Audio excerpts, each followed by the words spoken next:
D'accord, tu m'as sauvé la vie aujourd'hui. Mais je préfère être tué par ma faute que d'être vivant par la tienne. Oh, minute, jeune homme, c'est une belle connerie ce que tu dis là. Il vaut mieux ne pas mourir du tout par la faute à personne. Ouais. Pourquoi tu souffles sur la boule du tri? C'est pas juste. Je souffle parce que j'ai du souffle. Alors, gaspille une bouffée. Et dis-moi pourquoi tu m'attendais assis dans la rue ce matin. Je déteste attendre debout dans la rue. Toi, tu me tournes le dos beaucoup trop souvent. Il me semble que tu as trop confiance en moi. Ou trop confiance en ta bonne étoile. Est-ce que tu connais l'histoire du petit oiseau? Mon grand-père me la racontait souvent. Devenir grand-père de mon temps n'était pas à la portée du premier venu. Oh, c'était difficile, jeune homme, mais pas impossible.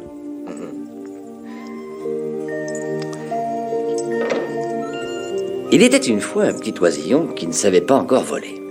On était en plein hiver, et un soir, il tombe de son nid et se retrouve sur le sentier. Alors il se met à crier. Piou, piou, piou. Il se fend le gosier parce qu'il meurt de froid. Et puis, pour son bonheur, voilà qu'arrive une vache. Elle le voit, elle veut le réchauffer. Alors, elle soulève la queue et plaf, elle pose une belle galette fumante, grosse comme ça. Le petit oiseau, bien peinard et bien au chaud, sort sa petite tête et remet ça. Pipillou, pipillou, pipillou, pipillou, plus fort qu'avant.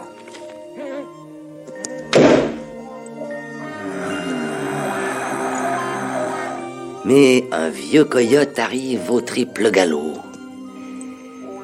Il allonge une patte, l'extrait délicatement de son tas de merde, essuie la crotte qu'il recouvre, et ensuite,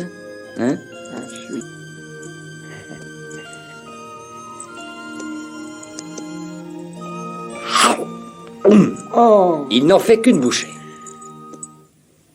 Mon grand-père disait qu'il y a une morale à cette histoire, mais il faut que chacun la trouve tout seul.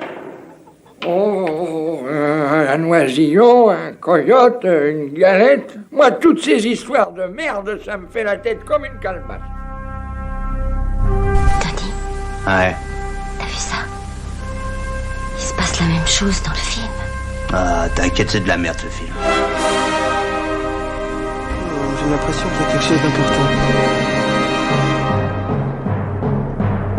C'est quand t'as dit il est 9h, c'est ça? C'est ça qui est important? C'est vrai, remarque, 9h c'est assez important comme horaire, parce que c'est l'heure d'aller dormir. Remarque, une fois, je me souviens, il était couché vers minuit 10. Pourtant, moi j'étais fatigué après. Oh, j'y passerai des jours, des nuits, des mois s'il le faut. Ah non, de Dieu de bordel de merde. Oh, tu m'en dingue.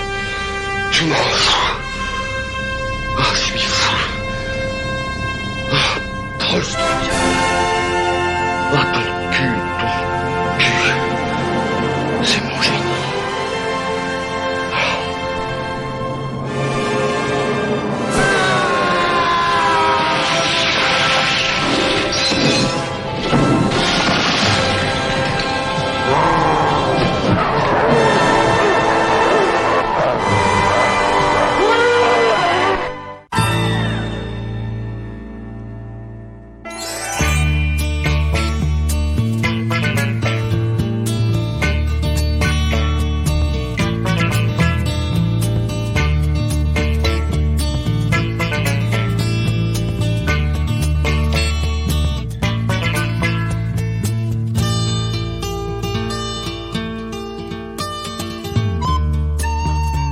Bonjour et bienvenue, vous écoutez le cinéma. C'était mieux avant l'émission des vieux cons de Canal B, toujours avec le docteur Moreau. Bonjour Antonin. Salut les jeunes. Et merci de nous accueillir dans les studios bis de Canal B pour cette émission consacrée principalement et d'ailleurs exclusivement au cinéma de patrimoine, à la fois via des sorties au cinéma, des sorties en Blu-ray, DVD. Et sûrement pas le cinéma de matrimoine aussi, hein. Faut arrêter de faire chier avec le cinéma de bonne femme et tout ça. Non, le cinéma daron. C'est ça, voilà. Quoi. Le cinéma de papa. Le cinéma de papa avec... Bon bref, on reviendra sur notamment Mon nom est personne, que tout le monde a pu reconnaître. Donc on va quand même faire un beau spectre international aujourd'hui. Au moins, ouais, là-dessus, sur la représentativité des pays. Voilà, c'est que des bonhommes, mais qui viennent de partout pour montrer que les bonhommes sont les maîtres partout. Voilà. Dans tous les continents. Et pas que chez nous. Mon nom est personne de Tonino Valeri. On évoquera aussi. Et là, du coup, j'ai perdu ce dont on avait parlé juste après. Alors, il y aura Meurtre sur la 110e rue, un film américain. Il y aura Guerre et paix, un film russe. Il y aura Satyajit Ray, du cinéma indien. Et j'en rate une. Tout à fait. Et tu sais plus, toi non plus. Merci. Et j'espère que tu vas t'en rappeler parce que c'est ton émission. Si. C'est un film d'un Français, d'abord expatrié aux États-Unis, mais qui a fait ce film en Angleterre. Il s'agit de Jacques Tourneur. Comme quoi, on est quand même plutôt pas mal. Ouais. On pourra quand même pas nous reprocher de pas. Voilà. On commence pas être inclusif. Ça fait beaucoup de choses pour une seule émission. C'est sans doute beaucoup trop d'ailleurs. Il va falloir qu'on expédie énormément de choses. J'espère que personne nous en voudra. Et après, il s'agit de films que tout le monde a déjà vus, que tout le monde connaît, que tout le monde connaît par cœur, mis à part peut-être Guerre et paix, puisque c'est quand même 7 heures de film. Donc les gens maîtrisent peut-être un peu moins le Guerre et paix. Oui, mais même le Tourneur, je pense que c'est pareil. Exactement, chez Make My Day. Et puis... Non, en fait, il n'y a que éventuellement Mon nom est personne dont on peut peut-être penser qu'il est assez connu. Mais justement, c'est celui sur lequel on va passer le plus de temps et par lequel on va démarrer. Mon nom est personne de Tonino Valeri, produit par Sergio Leone.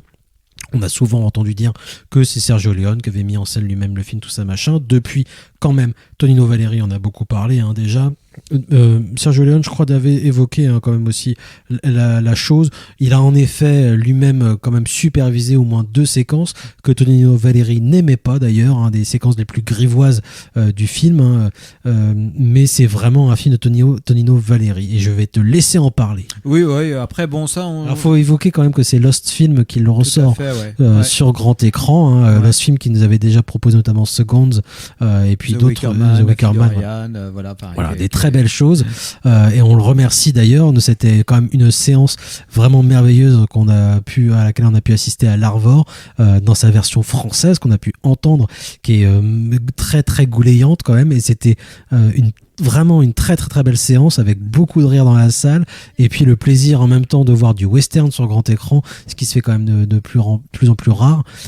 Donc merci parce que c'était vraiment une très belle séance. Ouais, c'est une super réédition. Je pense que le film, en tout cas, il tourne encore dans pas mal de salles en France. Faut vraiment absolument aller voir ça parce que c'est vraiment c'est un plaisir inouï et on est quand même dans un western italien de très haute tenue. Effectivement, moi j'estime que c'est vraiment un des meilleurs avec ceux de Leone et ceux évidemment de Corbucci ou de Solima, mais là on est vraiment dans du très grand niveau. Effectivement, il y aura toujours cette sorte d'inconnu là, de se dire est-ce que Sergio Leone, qui était pas le premier ou le dernier pour dire des conneries, en tout cas des gros mensonges, des mensonges aussi gros que lui, qui disait que le film était tellement bien qu'il a peut-être essayé de rapatrier il a essayé, en effet, à savoir que c'était le moment où Leone a laissé un petit peu de côté la mise en scène pour se lancer dans la production. Finalement, il aura produit, je crois, 3 films avant de se relancer et de terminer sa carrière via justement. C'était tellement compliqué, je crois, de monter la production aussi de L'étude fou en Amérique, si je me rappelle bien, c'est un peu ça que entre temps, il y a eu un gap, un espace en tout cas entre L'étude fou en Révolution. Il y a 10 ans. C'est ça. Et donc du coup, il a pu produire ça. Et il y avait un truc. Alors j'ai pas réécouté ça, mais je me souviens avoir écouté sur le vieux DVD de Studio Canal que Studio Canal avait fait de Mon nom est personne, qui était un superbe DVD, et j'espère que quand ils le ressortiront en Blu-ray, d'ailleurs ils vont reprendre les bonus parce que c'était assez extraordinaire. Il y avait notamment un commentaire audio avec Tonino Valeri. Alors si dans mes souvenirs c'était Christophe Gans qui interviewait Tonino Valeri, mais peut-être qu'il y a juste un bonus avec Christophe Gans, je ne sais plus, et que Christophe Gans est un très grand fan du film.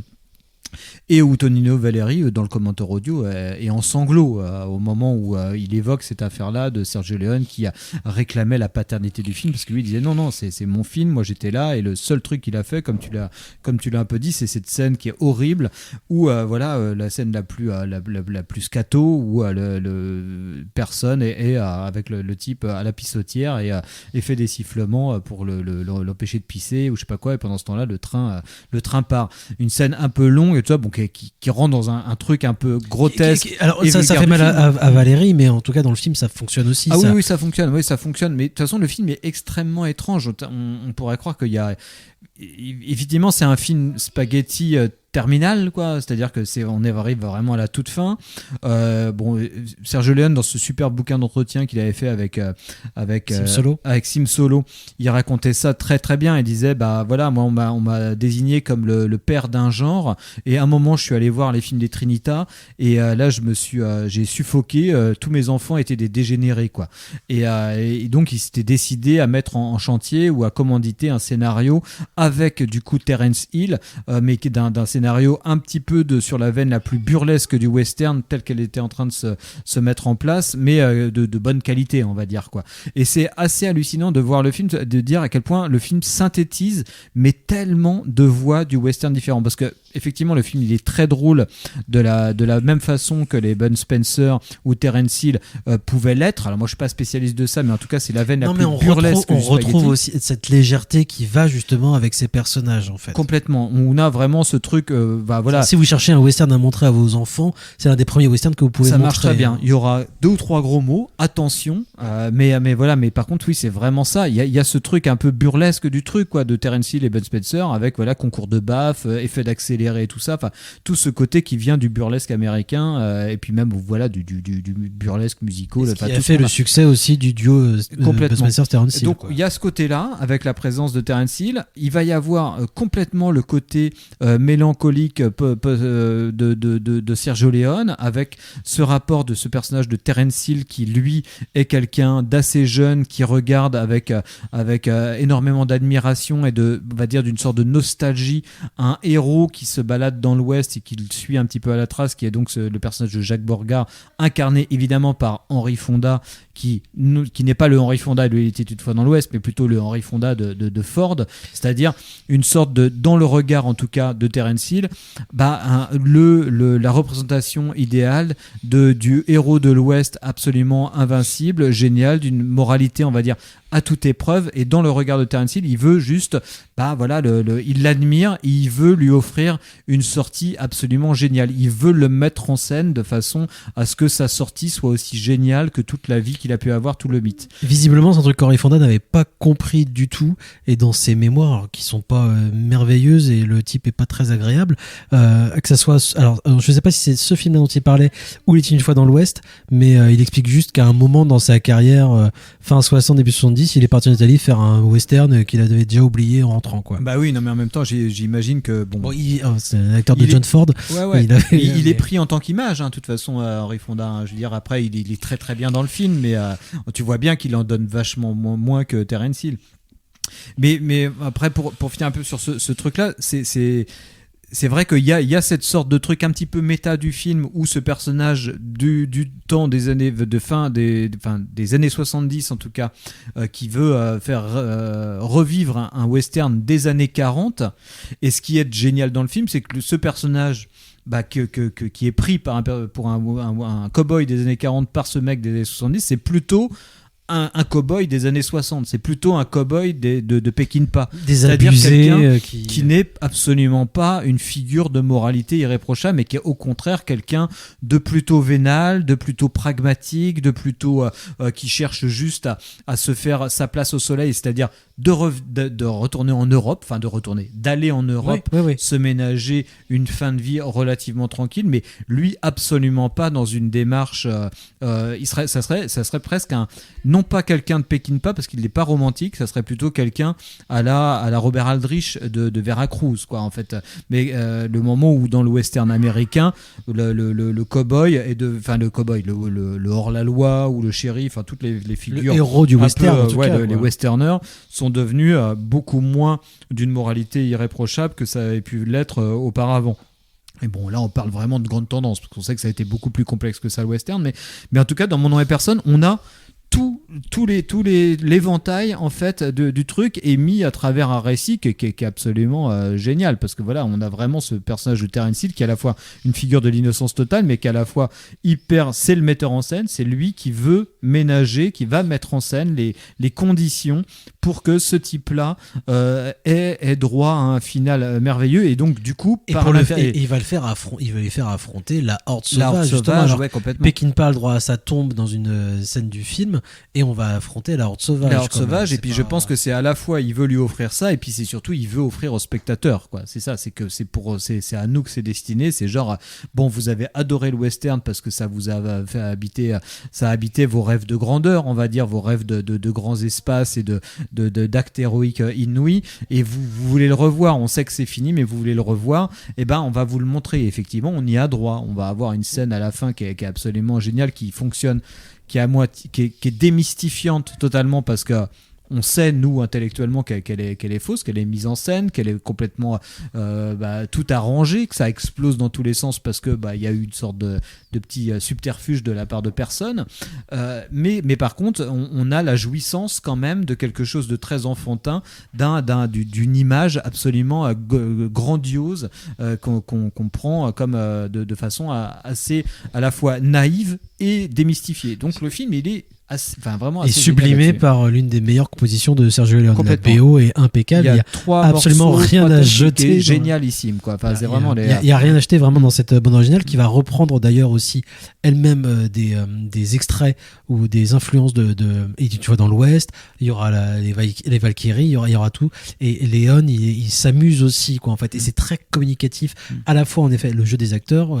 C'est vrai que Terence Hill là-dedans est quand même très plus qu'agréable. C'est vraiment, c'est un bonheur qui est partagé. Tu sens qu'il s'amuse, et c'est partagé complètement par le spectateur.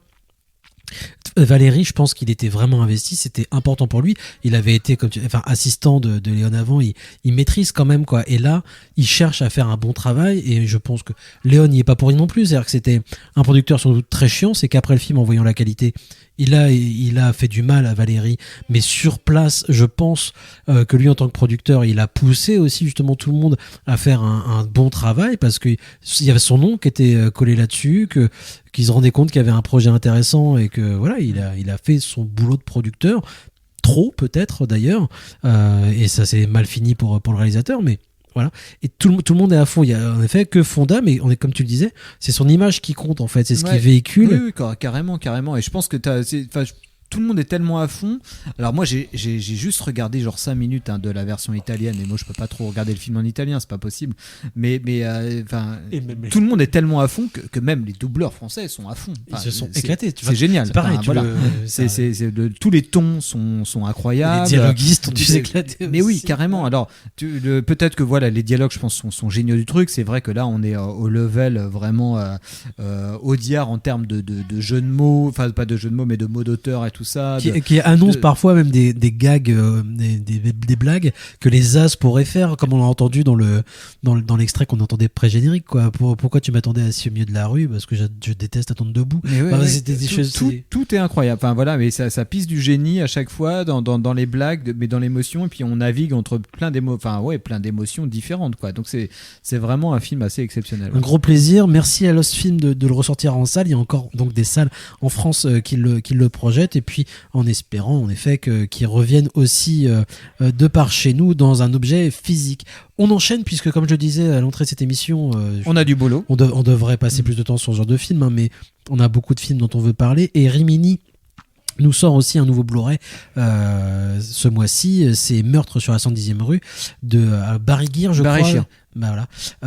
Qui lui n'est pas un réalisateur non plus très connu, parce qu'il a fait il est connu, enfin ce film est connu surtout pour sa bande originale et son morceau de Bobby Womack que Tarantino reprendra pour Jackie Brown. Le reste de la BO est super aussi, d'ailleurs, mais le réalisateur, lui, il a surtout officié en fait à la télévision pendant des dizaines d'années. En fait, il a bossé sur des dizaines de séries télé, mais après Meurtre sur la 110e rue, il va se réessayer au cinéma.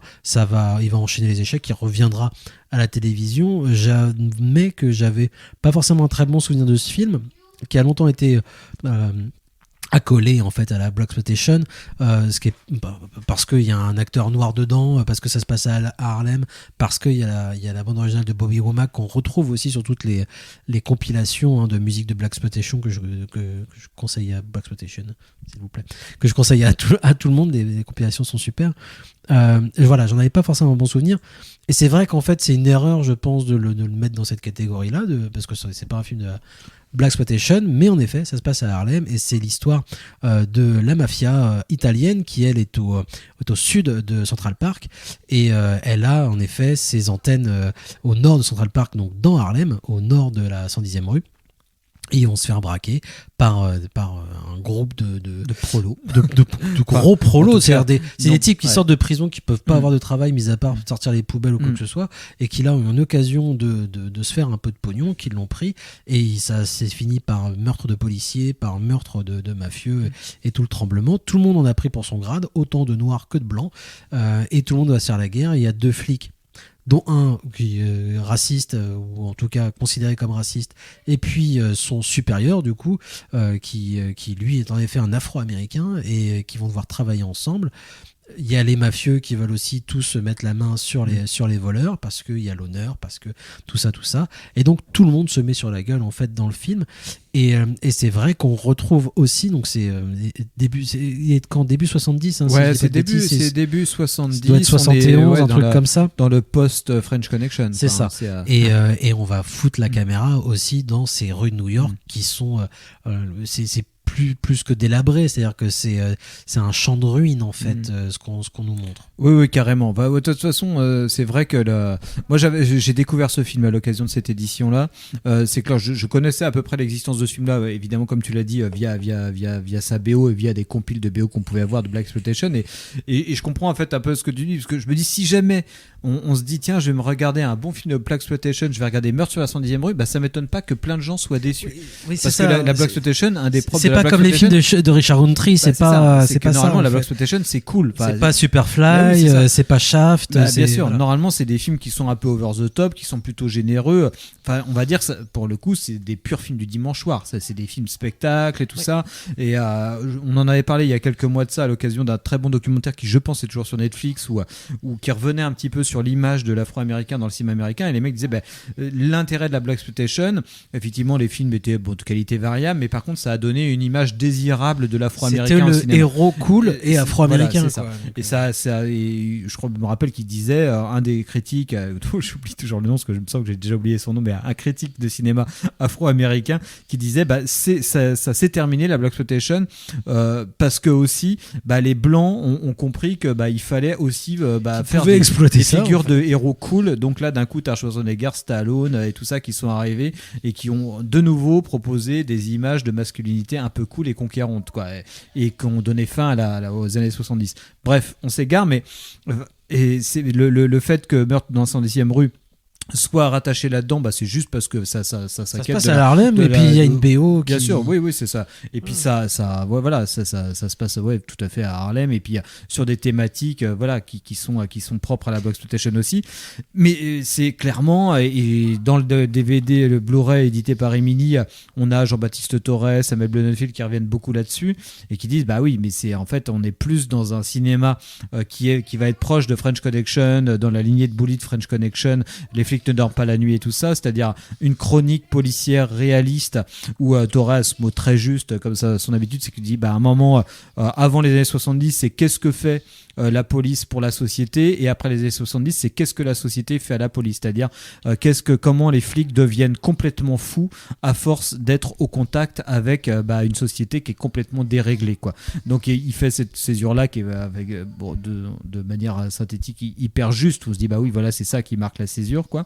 Et là on est vraiment clairement là-dedans, et le film a cette âpreté propre au cinéma des années 70. Effectivement, tu l'as dit, il y a une sorte de qualité documentaire au film quand dans toutes les scènes qui se passent à New York, tu te dis putain, ouais, la vache, c'est assez terrible, quoi. Vraiment, c'est l'enfer sur terre à cette époque-là, et le film en tire un très grand parti. Dans la mise en scène, on est dans cette sorte d'âpreté très semi-documentaire, puis d'urgence, avec une caméra constamment en mouvement, y compris justement dans des défauts entre guillemets, c'est-à-dire qu'on va voir un cadreur un moment dans le champ, dans un miroir, des choses comme ça. C'est-à-dire que t'as l'impression que le film est fait dans une espèce d'urgence et qu'il faut choper le moment, et que le caméraman il est là, il sait pas très bien ce qui va se passer, il faut qu'il chope l'action. Bah, je sais que dans la scène dont tu parles, par contre, elle est tellement impressionnante cette scène-là que tu peux le rater. Mais c'est pas grave quoi. Et il y a un côté anti-spectaculaire qui est assez dingue dans le film que j'aime beaucoup et qui est presque une déclaration d'intention. Hein. On retrouve dans ce film-là Antonio Vargas, donc le Huggy et les bons tuyaux de Starsky et Hutch,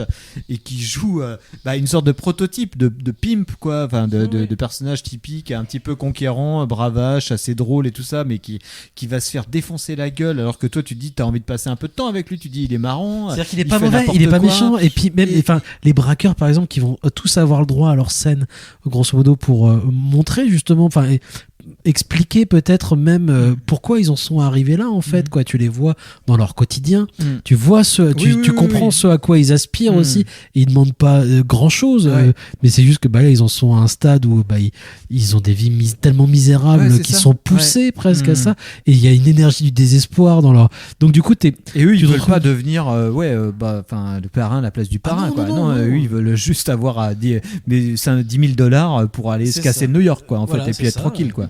Et puis pas avoir à vider les poubelles et se faire grogner dessus à longueur de journée, quoi.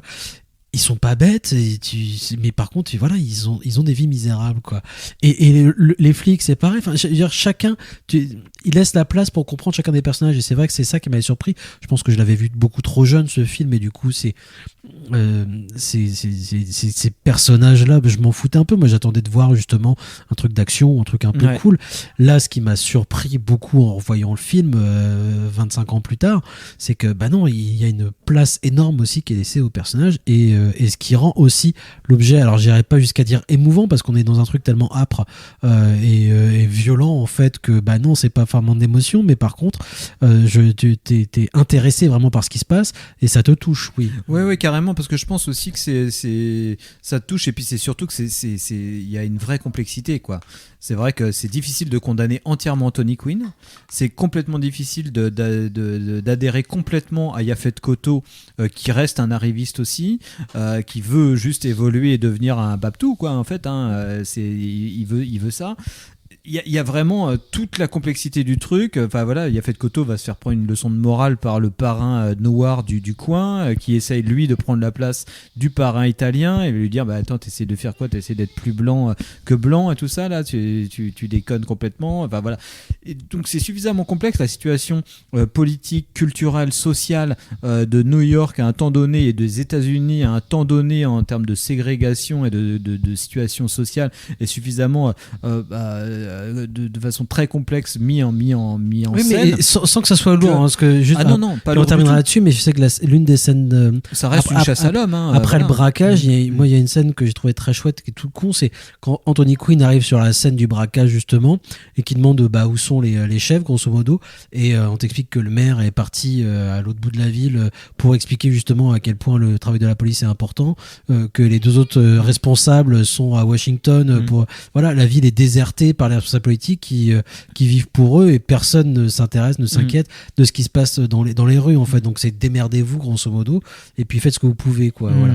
Et juste par un petit dialogue en fait, comme ça, un petit échange en fait, il te place aussi en fait une situation justement qui te fait comprendre comment on en arrive à avoir des rues et une ville dans cet état-là, en fait. Donc c'était plutôt c'était une vraie bonne surprise de redécouvrir Meurtre sur la 110e rue. Donc merci à Rimini aussi. Super, vraiment super coffret DVD Blu-ray avec les bonus que j'ai pu dire, avec les intervenants que j'ai pu dire, aussi Olivier Cachin qui parle de la musique du film et de l'influence de cette BO aussi sur le hip-hop. L'influence de Bobby Womack aussi dans la musique noire américaine. Voilà, ça sort chez Rimini. On fait une courte pause, justement, on va s'écouter des extraits du film, et puis forcément un extrait de cette bande originale, parce que c'est quand même merveilleux, même si tout le monde la connaît, et on se retrouve après pour parler plutôt de cinéma indien et consorts et russe et tout ça.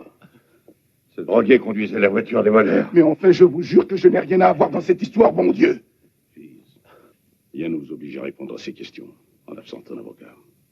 Vous avez le droit d'en exiger un. Je vais aller voir un avocat et j'aurai ta peau, sale con. Tu vas voir si je fais... Ces méthodes-là, elles n'ont plus cours depuis la prohibition. Écoutez, il est Jeannot. interdit de tabasser. Il y en a marre, vous entendez, ras-le-bol de votre merde démagogique. Feriez mieux d'opter, bon Dieu. Est-ce que vous êtes un poulet ou bien une assistante sociale? Puisque c'est comme ça, capitaine. Revenez aux années 40. Prenez de la poudre et foutez la communauté noire à feu et à sang.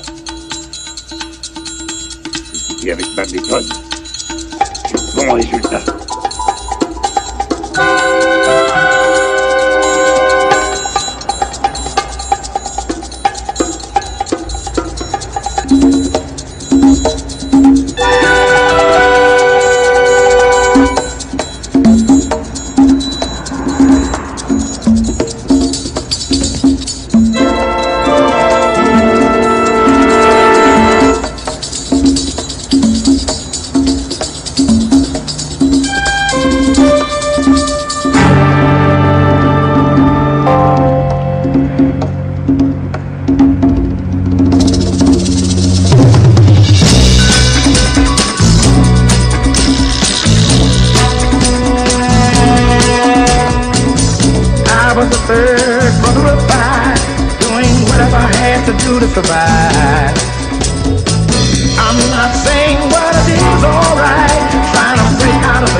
Dude, Chevy? He's the guy that sent back the Christmas present. Yeah? Well, Mr. Mattelli don't do that. We've been giving him $2,500 a month for the past 2 years. And he come in here giving me all the shit. He works for me. He works for me, same as the whores and the dealers. I only took gambling money. Oh, yeah, they all say that.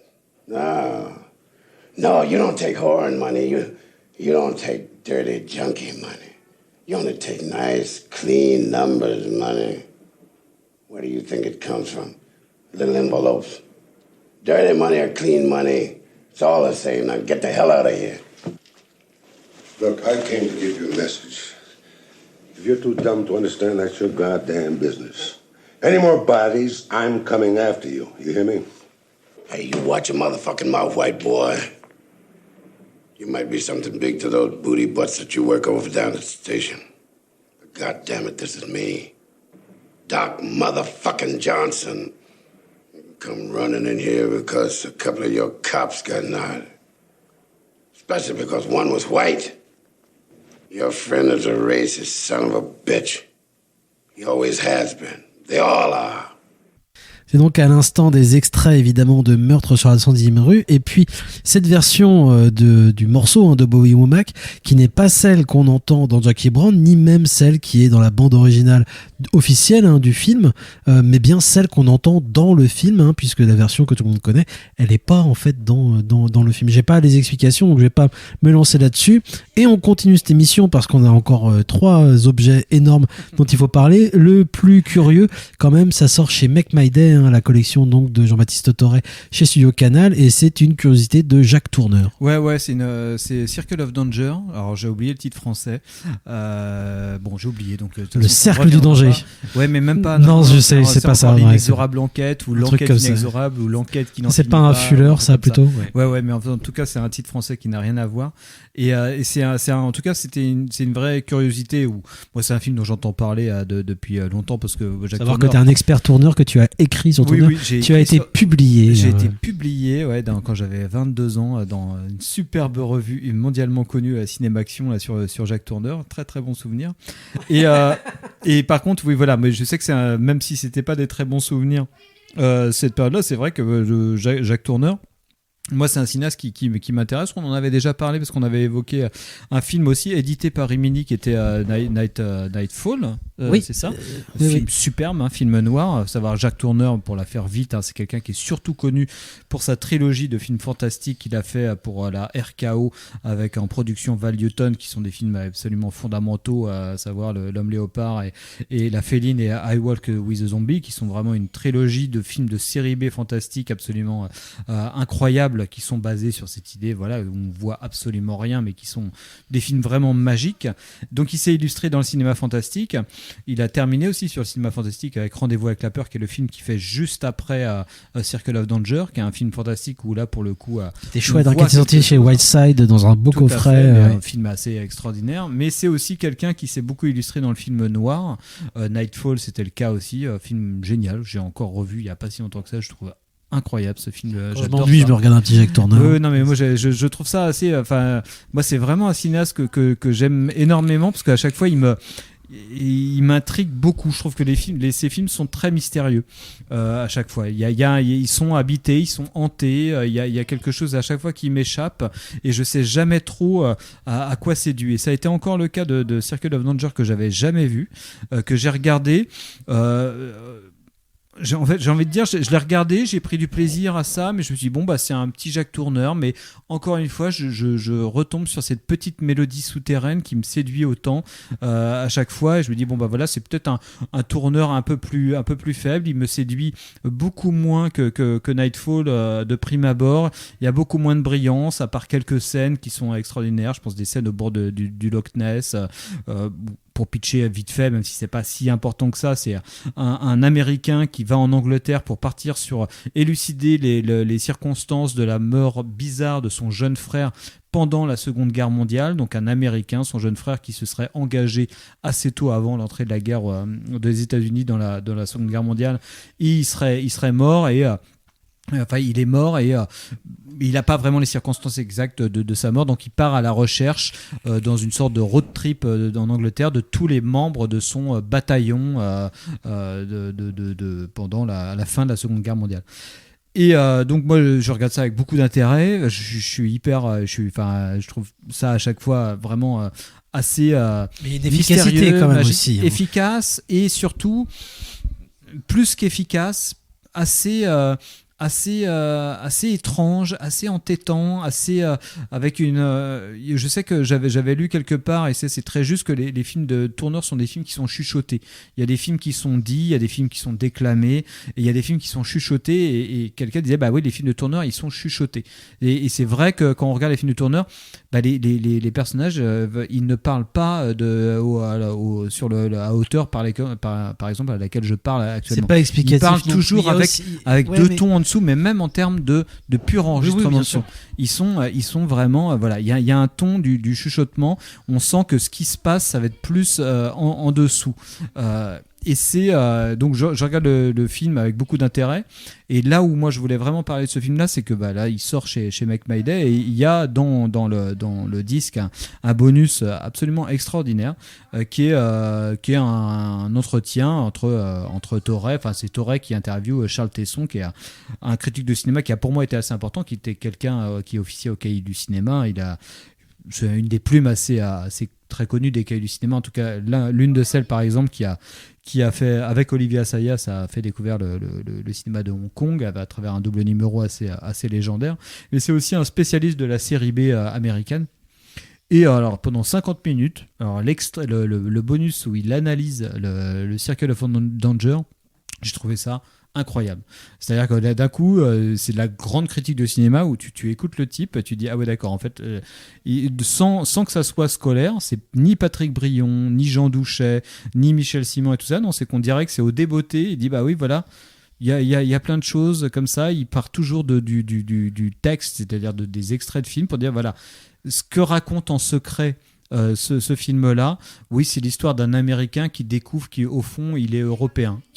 C'est un récit de vengeance, mais au final, il se rend compte que non, et c'est un récit où il part à la recherche de lui-même. C'est comme un récit un petit peu, comment il dit, presque lacanien, où c'est qu'une suite d'actes manqués qui fait qu'il va partir vraiment à la découverte d'une sorte d'identité qui se cachait derrière celle qu'il pensait avoir.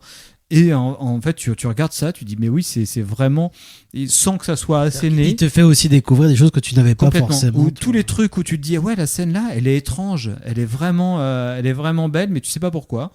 Et en fait, lui, il arrive et puis il dit bah ouais, voilà, c'est génial. T'as une scène où ce détail fait le travail qu'on peut attendre justement d'un critique d'analyse de complètement. cinéma. En fait, je prends un exemple tout con où t'as un moment, une scène où il va découvrir le love interest du film, où une nana avec qui forcément il aura une histoire d'amour. On est dans un film hollywoodien où voilà, t'as cet Américain-là un petit peu fier à bras qui arrive dans la vieille Europe et d'un coup, il va rentrer dans une bibliothèque, il y a un bouquin qui va aller un peu lui tomber sur l'épaule et c'est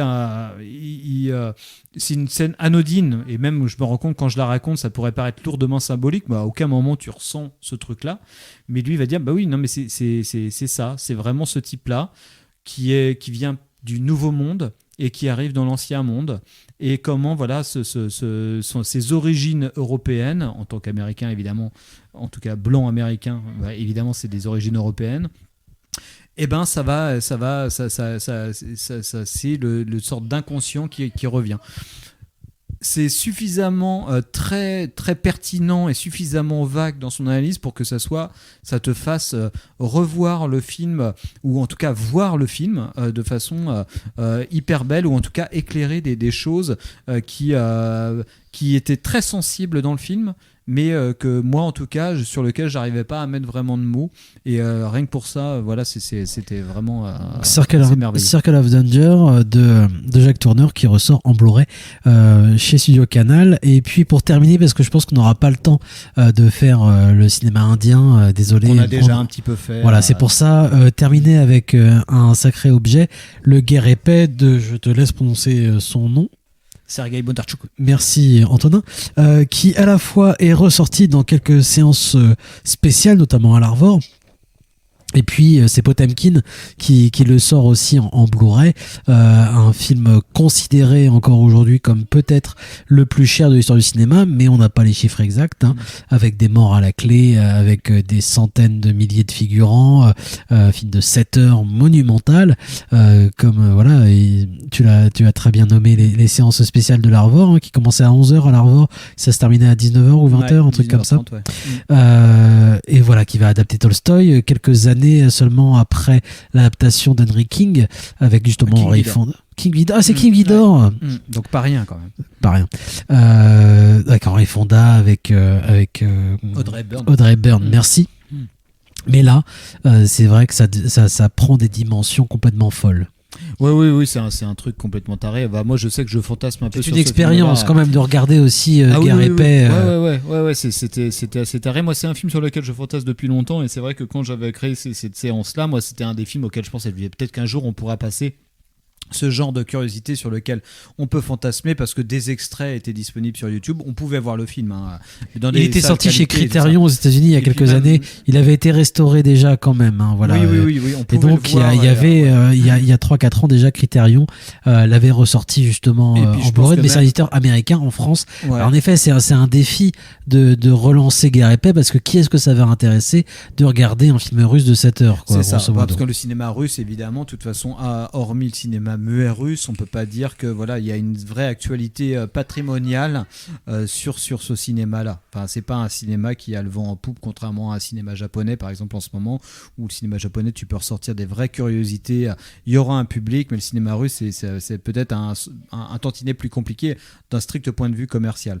On peut l'analyser de différentes façons probablement, mais c'est pas le sujet. Mais voilà, c'est peut-être qu'un jour, ça sera la mode du cinéma russe. Mais faut redire que voilà, il y avait toute une époque, et ça a duré quand même pas loin de 30 ans, je crois, où le parti communiste a quand même offert régulièrement en fait à certains cinéastes une espèce de carte blanche pour faire des objets complètement fous. On avait évoqué, nous, je crois, il y a une quinzaine d'années, Sibériade, notamment de Konchalovsky, qui était ressorti. Alors je sais plus qui est-ce qui avait ressorti. Je me rappelle plus. Est-ce que c'était Whiteside ou Potemkin ou ça ressemble à du Potemkin, ou Carlotta, je sais plus. Mais le Sibériade de Konchalovsky, qui lui aussi avait joui d'une certaine liberté, grosso modo, qui se passait en Sibérie, qui était complètement dingue. Mais j'en parle parce que je conseille vraiment aux gens de revoir ça, mais qui correspond à cette espèce de folie russe en fait, et qui veut aussi montrer à un moment qu'ils sont capables de rivaliser avec les autres cinémas, notamment le cinéma c'est génial, américain. c'est qu'en fait le concours de beats qui s'est passé de la fin de la Seconde Guerre mondiale ou pendant 20 ans après, et on peut mettre Solaris dedans et puis d'autres choses. C'est ça, c'est que le Solaris c'était vraiment la réponse. Ce pourquoi on peut débloquer des fonds, c'est qu'il fallait absolument répondre à 2001. King Vidor, enfin le Guerre et Paix, il fallait absolument répondre à King Vidor, et que voilà. C'est en plus c'est les Américains qui avaient adapté du coup c'est Tolstoï, je dis pas de conneries. Donc non, on peut pas laisser les Américains faire leur gros machin hollywoodien de Tolstoï, alors que c'est à nous. Bien sûr, donc on va le faire et on va y mettre tout ce qu'on a, quoi. Et c'est ça. Et puis là où ça pourrait être vraiment purement, on va dire un truc purement matériel, c'est-à-dire s'ils ont mis 1 million, on va en mettre 10, et puis on aura, s'ils mettent 1000 figurants, on va en mettre 10 000, ça pourrait être que ça. Et voilà, mais il y a aussi un truc très esthétique, très artistique, où il faut leur montrer qu'on a les meilleurs cinéastes en activité. Donc, a priori, a fortiori, moi je connais très mal le cinéma russe, mais quand on regarde des cinémas de cette année-là, tu dis, les mecs, ils étaient sous le régime le plus autoritaire possible, il y a quand même des films qui sortent. Non pas que ça soit politiquement des fois tendancieux, mais tu dis artistiquement les mecs c'est des malades, ça envoie du pâté. Tout ce que pouvait faire le parti, Soy Kuba par exemple, qui était aussi financé par le parti. Il y a une folie en fait, et puis il y a une école cinématographique alors qui est héritée aussi de Eisenstein et de plein d'autres gens. Voilà, il y a une folie, et puis il faut innover, il faut faire des choses qui n'ont pas été faites avant. Complètement, ouais. Et je pense que dans Guerre et Paix, moi du coup je me suis tapé les 7 heures de projection des 3 programmes, et c'est vrai que j'ai pas été déçu, c'est effectivement assez extraordinaire. Là où j'étais étonné par contre, c'est que pour le coup moi j'étais vraiment hypé à fond par les extraits de scènes de bataille que j'avais pu voir sur le net, en me disant mais c'est complètement fou, mais c'est clairement avec pas une caméra qui survole le champ de bataille, des figurants en effet à perte de vue, et puis des plans aériens complètement dingue. Enfin c'est vraiment visuellement, c'est impressionnant. Oui, il y a une picturalité des plans, et en même temps tu te dis comment tu peux composer des plans aussi plastiquement irréprochables et compliqué. Enfin t'imagines aussi de façon logistique. C'est un making of que je voudrais voir, moi. Ah oui, là je pense que ça sera à peine perdu, à mon avis ça n'existe pas, mais par contre là où le film est génial, c'est que je sais que la troisième partie qui compose le deuxième programme tel qu'il est exploité en salle actuellement, donc en 3 parties, en 3 séances, en 3 programmes de cinéma. La deuxième séance, elle est relativement dans l'intimité de la personnage du personnage féminin principal, quoi. Donc là dans une demeure, très peu d'extérieur, et c'est là où ça pisse le génie partout, quoi. Tu dis mais c'est fou, quoi. Tout est propice à créer des effets de mise en scène, on est vraiment dans du pur formalisme. Ça pourrait me fatiguer chez d'autres cinémas de se dire mais ça va, tu baisses un peu, lève le pied de la pédale. C'est l'impression que moi j'ai eu pour le coup. Et en fait, avoir ça en salle, moi pour le coup j'étais dedans, et ça marchait en termes d'émotion, quoi. Je me disais tous les affects. Ça se base quand même sur un un récit en effet qui est assez solide. Hein, je veux dire. Oui, bien sûr. Oui, c'est pas un manchot au scénario. Voilà, on a quand même des bases solides.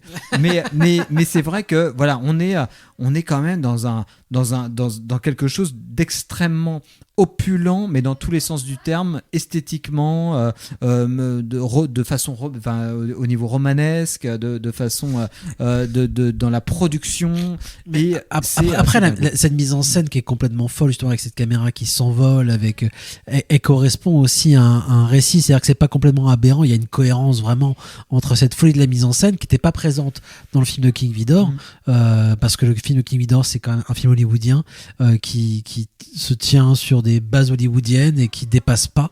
Le film avec Henry Fonda, comme je disais, ça ne dépasse pas.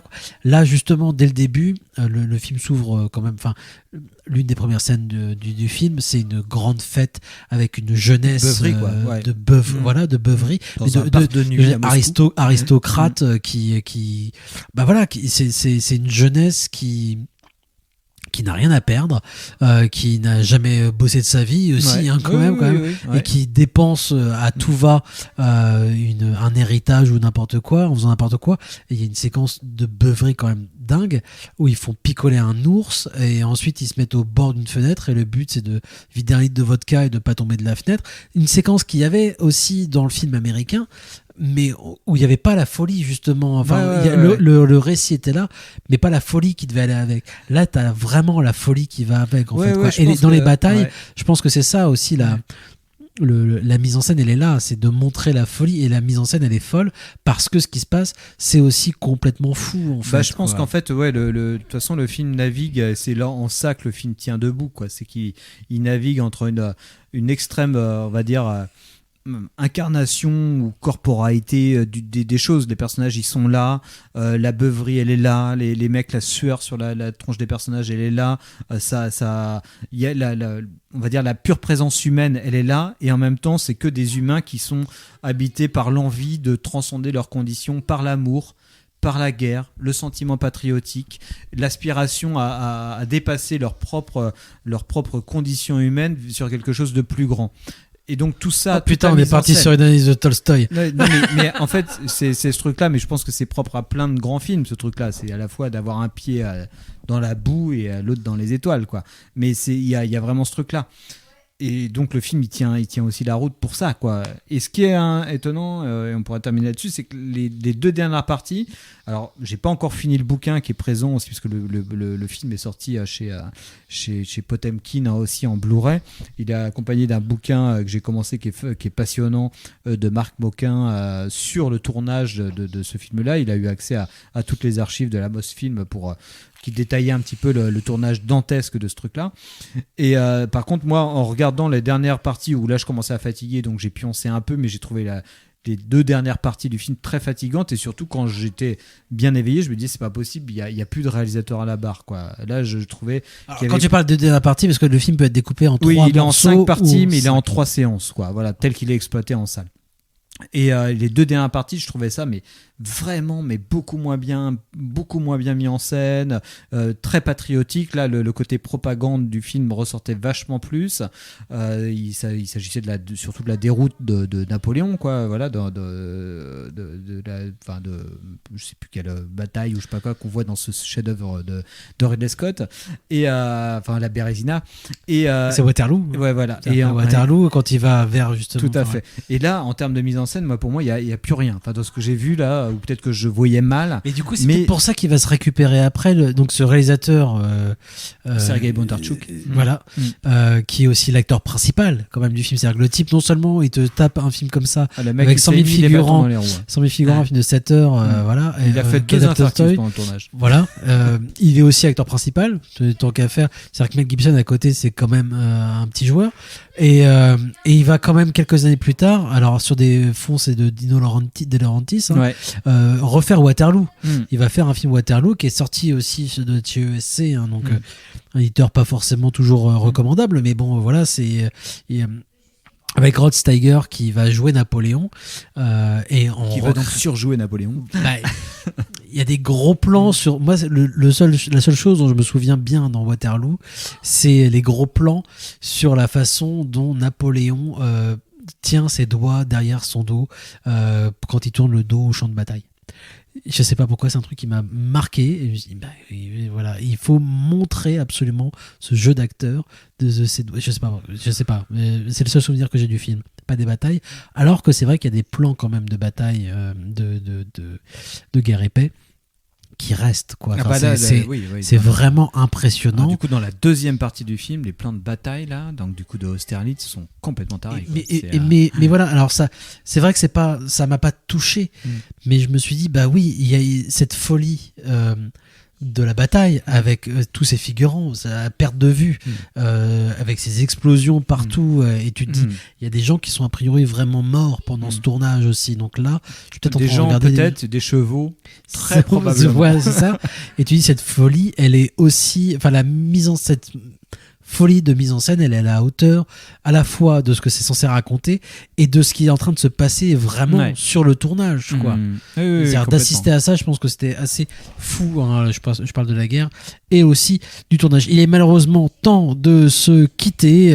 Alors je rappelle que Guerre et Paix est disponible. Alors il y a encore quelques cinémas peut-être en France qui vont proposer si jamais en tout cas, alors je me rappelle plus trop, mais si vous êtes dans le coin de la Bretagne, il me semble que la séance de Guerre et Paix, parce qu'il y a très peu de cinémas qui ont le courage.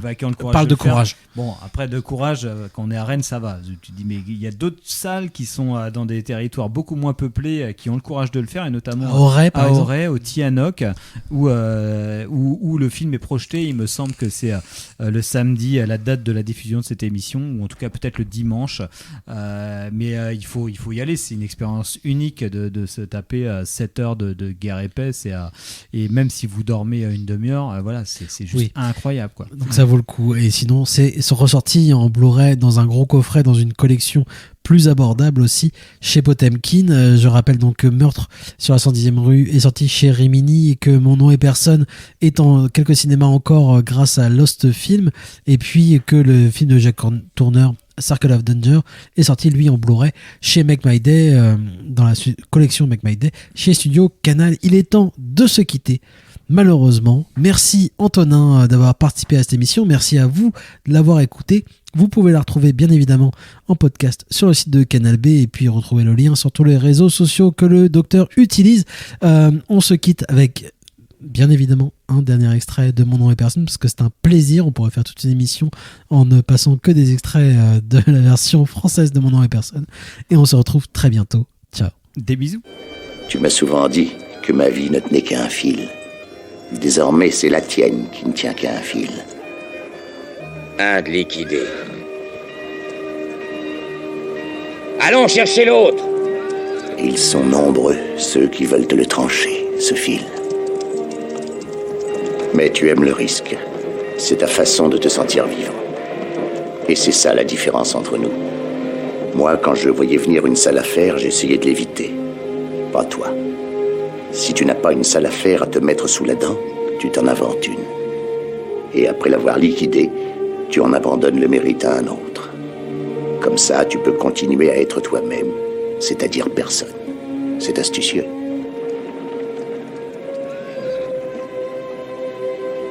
Mais cette fois, tu as joué gros, et ça en fait déjà quelques-uns qui savent que tu es quelqu'un. Tu finiras donc par te faire un nom toi aussi, et alors là, tu auras de moins en moins de temps pour jouer. Et ce sera de plus en plus dur. Et un jour, tu rencontreras un homme qui se sera mis dans la tête de te faire entrer dans l'histoire.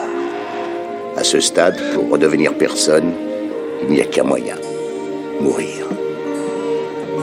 Dorénavant, tu devras chausser mes éperons. Et ce ne sera pas toujours drôle.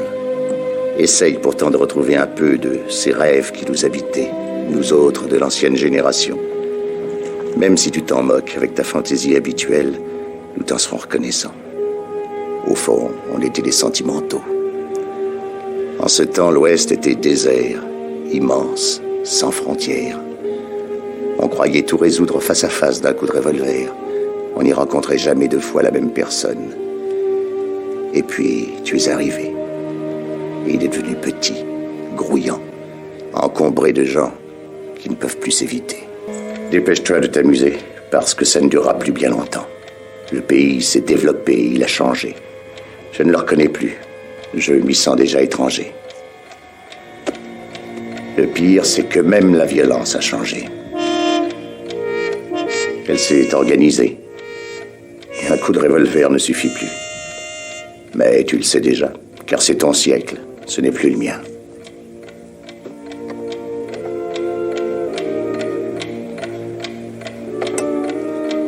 À propos, j'ai trouvé la morale de la fable que ton grand-père racontait. Celle du petit oiseau que la vache avait recouvert de merde pour le tenir au chaud et que le coyote a sorti et croqué. C'est la morale des temps nouveaux. Ceux qui te mettent dans la merde ne le font pas toujours pour ton malheur. Et ceux qui t'en sortent ne le font pas toujours pour ton bonheur. Mais surtout ceci, quand tu es dans la merde, tais-toi.